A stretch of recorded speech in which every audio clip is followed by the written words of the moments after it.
క్షేమ ప్రేమతో మన గ్రామాల నుంచి ఆరోగ్య పాలు.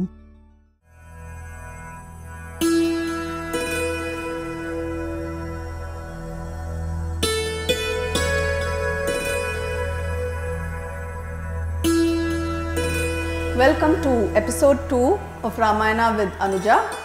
In the previous episode, I told you all about the birth of the fabulous princess of Ayodhya, and I promised to share some exciting adventures Rama and Lakshmana had. Now it all started when a visitor arrived in Ayodhya, a very special visitor. It was none other than sage Vishwamitra. His reputation preceded him. He'd been a famous Kshatriya king who'd gotten into a feud with Vashishta, who was the Kulaguru of the kings of Ayodhya, and things had settled between them. Now Vishwamitra was a great sage in his own right, and he got along pretty well with Vashishta. Their differences were all forgotten, because, though at one time they'd clashed and a lot of people had been caught in the crossfire. So it was this same Vishwamitra who arrived, and it was quite an honor. And King Dashratha welcomed him, and he placed himself at his service. And Vishwamitra immediately said that he was in the process of performing a grand yaga. And Vishwamitra said that this yaga was continuously being disrupted by asuras led by Subahu and Maricha. He said that he had taken a vow of silence, so he couldn't really cast the spells he needed to get rid of this particular threat, and he asked for the services of Rama. And Dashratha was quite unhappy when he heard it. He said, Rama's only 16, I do not want to send my son yet. Let me come with the army and I will make sure your yaga is successfully completed. Now Vishwamitra was not the sort of person you messed with. His temper started to rise. He said, you gave me your word that you will perform this service for me, and I want Rama. I did not ask for you.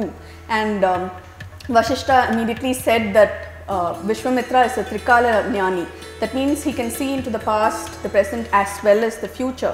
So he said whatever he has, there's a reason behind it. It will definitely be for the benefit of this kingdom as well as Rama. So you can send Rama confidently with him. And Dashratha was still reluctant, but he agreed. He said he decided to send Rama, and of course if Rama went, Lakshmana was not far behind. He was never separated from his brother. So the two princes sought the blessings of their three mothers as well as Dashratha, and they followed Vishwamitra out of there. And it was like sort of a pilgrimage, because Vishwamitra took them to lots of holy spots. He showed them the spot where Kama lost his life when he tried to make Shiva fall in love with Parvati. There were little charming anecdotes he shared with them, and he also taught them lots of very valuable things. For instance, he taught them the use of the mantras called Bala and Atibala. Now if you invoke these mantras, you will be spared hunger, thirst and fatigue. Don't you think that's super useful? So this was taught by Vishwamitra to Rama, and Rama immediately taught it to Lakshmana. And they proceeded like this, learning, checking out all the sacred tirthas, and they reached another tirtha where Indra had cleansed himself for the sin of killing a Brahmin. And Vishwamitra told them that it had been a sacred spot, but now it had been taken over by a certain demoness named Tataka. Now Tataka's story is a little sad, because she had once been a very happy wife with a son named Maricha. She was married to a handsome Yaksha named Sunanda, but it was passing of her husband which caused mental collapse, I think, because she went a little out of control. She became addicted to every inebriant and intoxicant out there, and she misbehaved with Agastya, who cursed her and reduced her to a flesh-eating demoness. Now Vishwamitra told Rama that the entire spot was accursed because of her, and because she was eating the flesh and drinking the blood of the innocent. So Rama did battle with her, but he was a little anxious about killing a woman. He felt it was sinful, and Vishwamitra assured him that he would be releasing her from this curse which had befallen her. And on hearing this, Rama was always compassionate, so he did kill her, and she was released at once from the curse, and they were able to move on. And finally they reached Vishwamitra's ashram. It was a place called Siddhashrama, And in this holy spot, Vishwamitra started performing his yaga, and he took that vow of silence, and he went about his business. Rama and Lakshmana were armed, and they took positions, and they waited for the Rakshasas whom they knew would be coming. And the demon hordes did show up. They were led by Maricha and Subahu. They came with a whole lot of unclean things, and they were very loud and raucous. And Rama, they were very surprised to see that there were two puny mortals standing there. They were little boys as far as the Rakshasas were concerned. And they were surprised at the valor of Rama. Rama first released the Manavastra, and it pierced Maricha, and it did not kill him, but it cleansed him of all the bad stuff in him. And they say that that astra carried him 100 yojanas and deposited him into the sea. Now Rama told Lakshmana that this was an astra of compassion, okay, because it had cleansed him of all the sins within him. And Rama would have warned Maricha before letting him go. He said, if I see you again, you will die. Now later you will wonder why Rama had shown compassion here, because the backlash from this was pretty bad for Rama. But getting back to the story at hand, he next released the Agneastra, and Subahu was reduced to ash. So within a matter of minutes, he had dismantled their attack completely, and he used another astra, and the rest of the demons were completely annihilated. And the battle was over in seconds.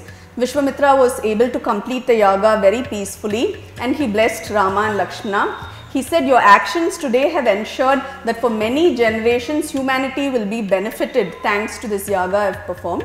And they decided to continue on their journey, and Vishwamitra wanted to do a good turn for Rama because of what Rama had done for him. So there was a pleasant surprise he knew which was awaiting Rama, and he led him to Mithila, ruled by King Janaka. And on the way, of course, again they visited sacred spots, and he educated these two princes, and they became very, very fond of Vishwamitra, and Rama used to love listening to his stories. And when they came close to the kingdom of Janaka, Vishwamitra stopped them at one spot, and he told them, do you see this massive rock here? This was formerly an extremely virtuous woman called Ahalya. Now Ahalya's story is famous or infamous, as some would say, because she had been the wife of Gautama, and Indra, the king of Devas, had desired her, and he had tricked her into accepting his advances, and Gautama had cursed both of them, and poor Ahalya had been reduced to a rock for a huge period, and he told her that she'd be released only when Rama sees fit to lift the curse. And when Rama heard this, he was immediately very sorry for her, and they say he placed his foot on the rock, and immediately Ahalya was restored to herself, and Gautama also came back to claim his wife, and all the past events were forgiven, and they were reunited. And then they continued towards Janaka and Mithila, the kingdom of Mithila. And once they reached there, Vishwamitra performed the introductions. There was a very warm welcome for the princes because they had become very famous at a very young age itself.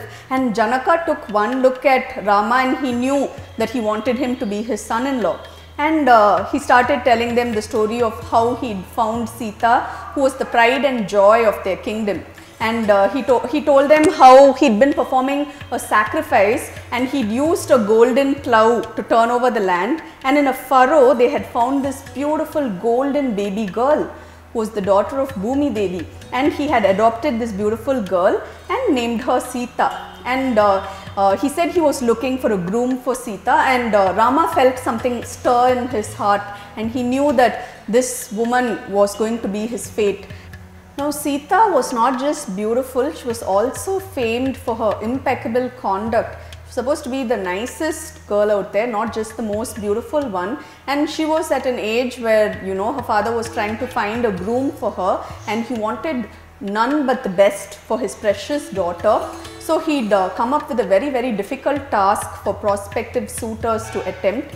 Now Shiva's bow is called Pinaka. They say he wielded it during the yaga performed by Daksha, who had also insulted Shiva's wife Sati and his own daughter, and Sati would have taken her life there. Enraged, Shiva, unleashed the full power of the Pinaka, and there was a lot of destruction there, and it took a while for things to calm down. But eventually, this bow, this Pinaka, was given to a king belonging to the Videha line. Now, these were the kings who ruled in Mithila, and that's why Sita's other name is Vaidehi. Now, the task to be performed to win Sita's hand in marriage was that a prospective groom would have to lift up this extremely heavy bow, a powerful bow, and string it. Now, many men had attempted this, for her beauty was so famous that people had to come and try their hand, but they'd all failed. And Janaka somehow felt in his heart that the winner of this task was present close at hand, and he asked Rama to please try and lift this bow, and Rama himself was very eager to do it, and immediately, without further ado, the council of ministers was summoned, and all the citizens also gathered in a huge sabha, and they say 100 soldiers had to wheel out this bow, which was carried in an 8-wheeled carriage. And this bow was solid gold and wrought with precious gems which covered the surface, and it was too impressive for words, and they struggled to bring it over to the assembly. Meanwhile, somebody was watching the proceedings with keen interest. It was Sita. She also felt in her heart that her destiny was close. Even without looking at Rama, she knew that this was the prince of her dreams. She knew intuitively that they'd walked side by side over the course of billion lifetimes, and she knew that they would continue to walk side by side all the way across eternity and whatever lay on the other side. So her heart was singing, and she was in her apartment in a palace, and she was seated in the highest tower, and she was looking out through the window. And Rama, meanwhile, he stepped forward to carry out this task which he needed to perform to win the hand of this wonderful woman. He sought the blessings of Vishwamitra as well as King Janaka and the elders present, and very confidently, without any arrogance or hauteur, he just went and he picked up this bow as though it weighed nothing.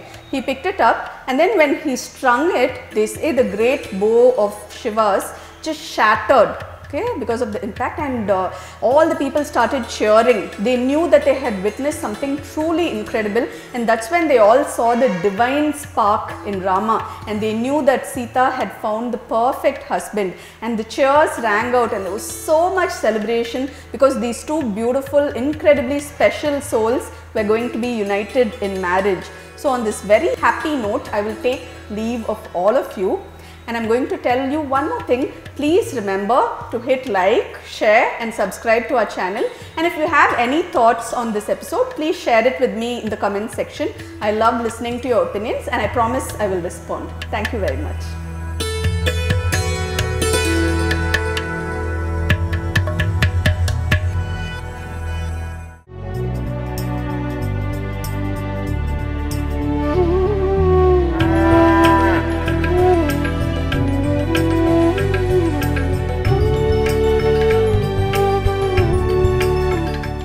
క్షేమ ప్రేమతో మన గ్రామాల నుంచి ఆరోగ్య పాలు